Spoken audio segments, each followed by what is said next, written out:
Hey guys, we are continuing our series on marriage called Covenantal Marriage, or God's Blueprint for Covenantal Marriage. This is the fourth week, and we are continuing from last Sunday where we discussed gender roles biblically and what that looked like in a pre-fall setting in Genesis 2. We took a look at Genesis 3 with the fall and left off on verse 13. I encourage you to watch the video that was posted just this past Sunday for that context, and we will begin where we left off. So this video is titled Part 4B, and that video from last Sunday is Part 4A. So let's start with the curse on the serpent. Let's just get right into it. Verse 14 says, "The Lord God said to the serpent, because you have done this, cursed are you above all livestock, above the beasts of the field. On your belly you shall go, and dust you shall eat all the days of your life. I will put enmity between you and the woman, between your offspring, that is the offspring of Satan, and her offspring, that would be the offspring of God. And he shall bruise your head, and you shall bruise his heel." Now, there is so much to unpack there, and I'm not going to attempt to unpack hardly any of that right now. Simply just point out that this is why Cain killed Abel in the next chapter. This is why Joseph's brothers plotted after him to kill him. And this is why Saul hated and sought after David to kill him. Enmity between the seed of the serpent and the seed of the godly. And this is why Israel was hated by Egypt and all of the pagan nations. The satanic seed versus the godly seed. This is why Pharaoh tried to kill baby Moses, and a different Pharaoh later tried to kill baby Jesus. And this is why Muslims and Hindus and many religions aren't persecuted like Christians or hated like Christians, because God has put all against the seed of the woman. And guys, I bring this up because this is why unequally yoked marriages are so hard. It's because that enmity exists within the covenant context. It's very hard. But you know what?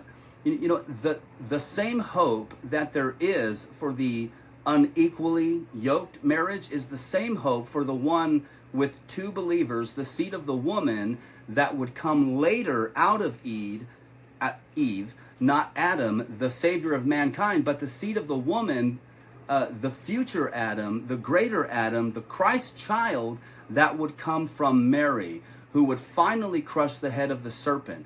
That's the hope of all marriages, and it's prophesied here in verse 15. Look at verse 16. This is the curse and judgment on the woman, and we need to take a few minutes on this. God says to the woman, "I will surely multiply your pain and childbearing, and in pain you shall bring forth children." And here's another way to translate that according to one scholar. "I will surely expand your pain and your pregnancy, so it'll last 9 months, and in pain you will bear children." The end of verse 16, let me back up. So not only the pain of delivery is a part of the curse, but the whole of the 9 months leading up to and any discomforts also is a part of that curse. And then this, look at the next phase. And I have to spend a moment on this because this gets largely missed. Look at the end of verse 16. "Your desires shall be contrary or against your husband, and he shall rule over you." Now, there's two clauses there in that last part of that sentence. And the wife's tendency will be to stand against her husband's leadership, right? Her desire will be contrary to him. And then the back end of that, the very end, it says the husband's proper response to the wife's action is she shall rule over her. That is, not allow her to do what Adam allowed his wife to do, which led to all the sin and destruction. The Hebrew term here, let me just pick this apart for a minute. The word desire there, that word desire only shows up 3 times in the Bible. 2 of those are in Genesis 3 and Genesis 4. And we're meant to notice them because they come so close together. So in Genesis 3:16, a wife's desire is contrary to her husband. And Genesis 4:7, the sin's desire is contrary to Cain. And that's important that these are just a chapter apart, and there's already a matching parallel or matching parallel clauses, as if these 2 passages are related in some way and help interpret each other. So to Cain, Genesis 4:7, God declared sin is crouching at the door. Its desire is for you, or it's against you in its desire, and you shall or must rule over it. So you hear that? Do you hear that? Sin's desire toward Cain was evil, like a thief coming to steal, kill, and destroy, to overpower him, to rule him. And he's told, you must rule over it.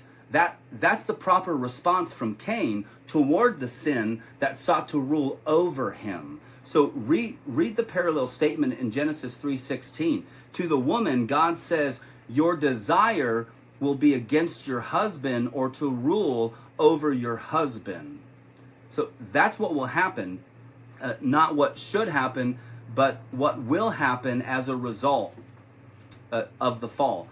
And your desire will be contrary to your husband, and he must rule over the desire.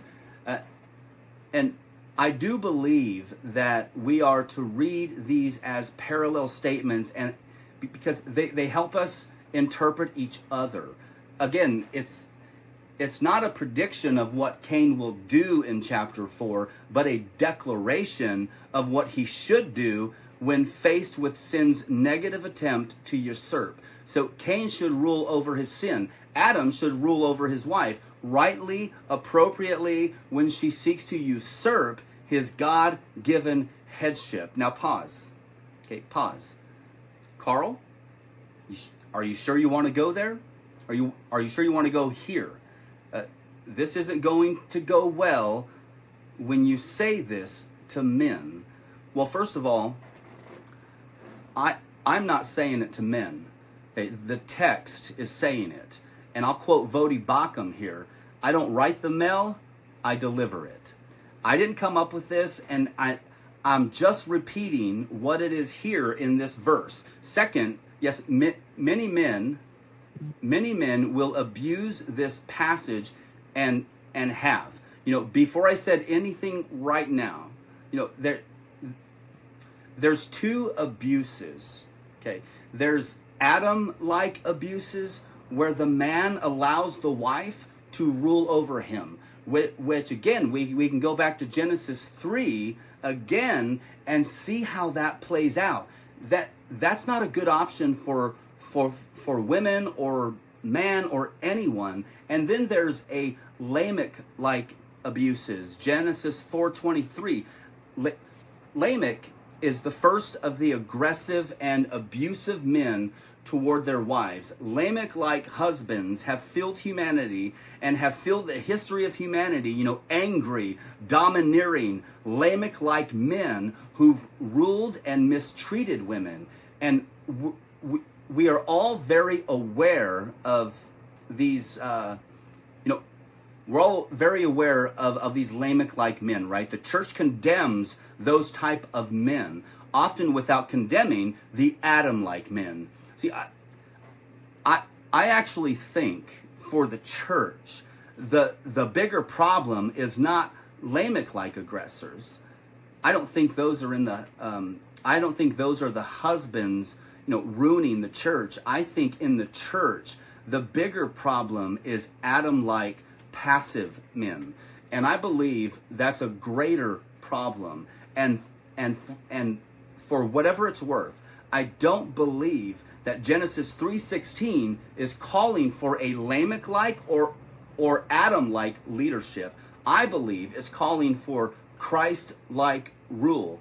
And remember from the last 2 weeks how Christ rules and leads and governs his church. It is always, always for the good of his bride, always tenderly, always with compassion, always with love. And so we're talking about a Christ-like leadership.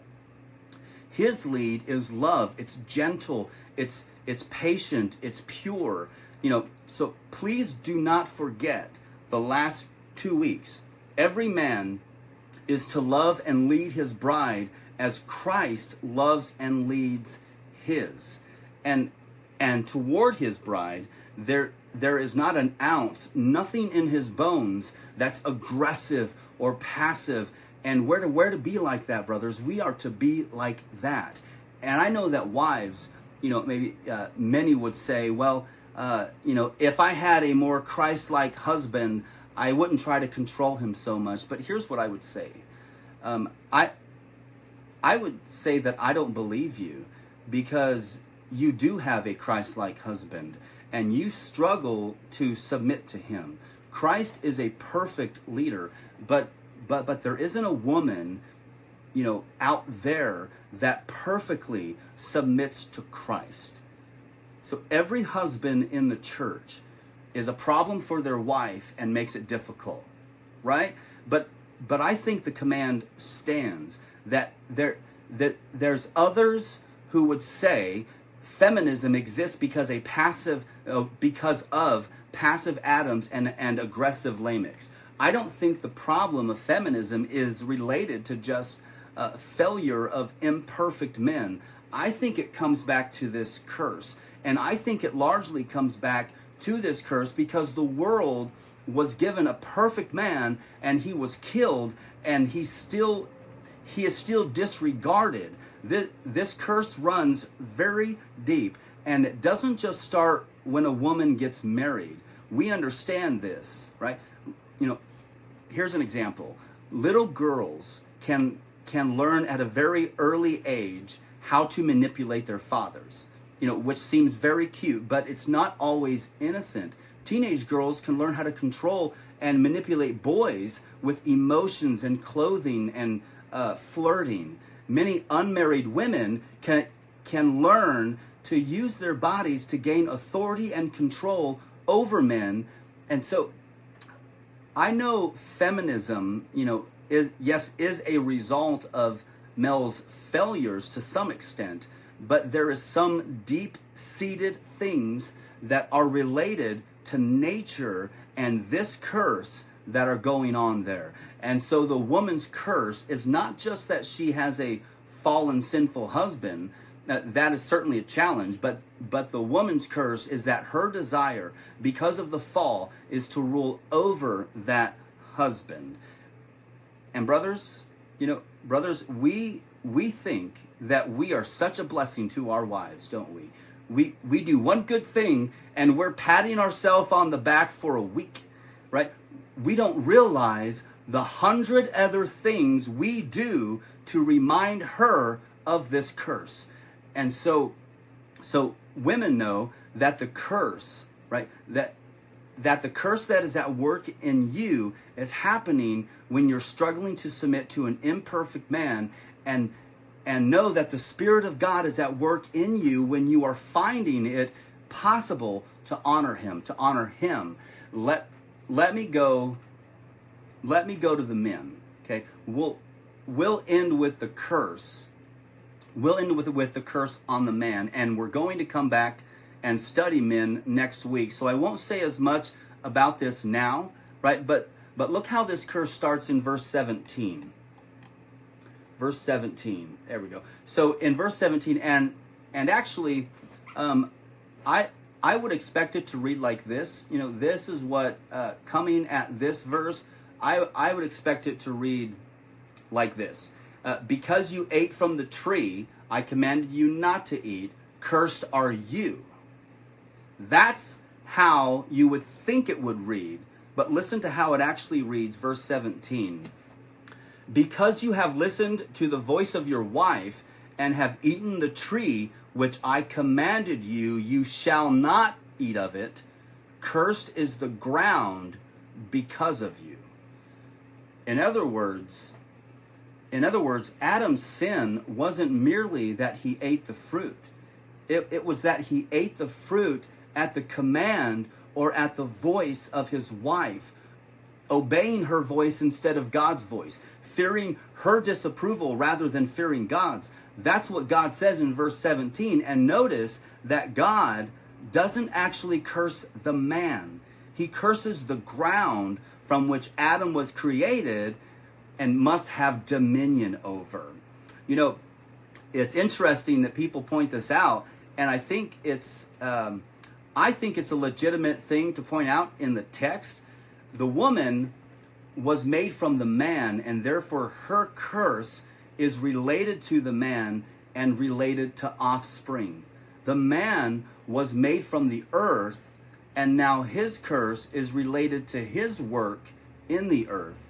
It says, in pain, it says, you shall eat of it all the days of your life. Thorns and thistles it shall bring forth for you. By the sweat of your face you shall eat bread till you return to the ground, for out of it you were taken. For you are dust, and to dust you shall return.